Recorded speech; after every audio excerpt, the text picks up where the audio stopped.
Nama saya Muhammad Nafis bin Syahzahari. Saya meniaga kedai makan Dapur Halua. Kedai saya menjual makanan berasaskan roti dan juga kopi.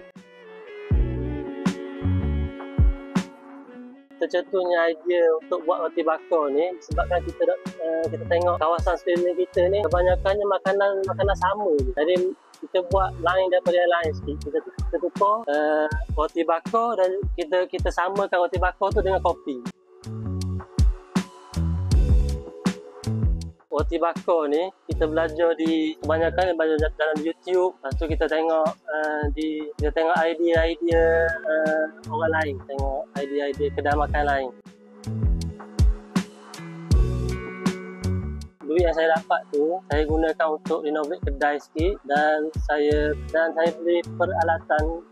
Ada perubahan, kita boleh tambah staff lebih banyak lagi dan kita boleh buat kerja dengan lebih laju. Saya ingin mengucapkan ribuan terima kasih kepada Bank Islam kerana memberi dana kepada saya.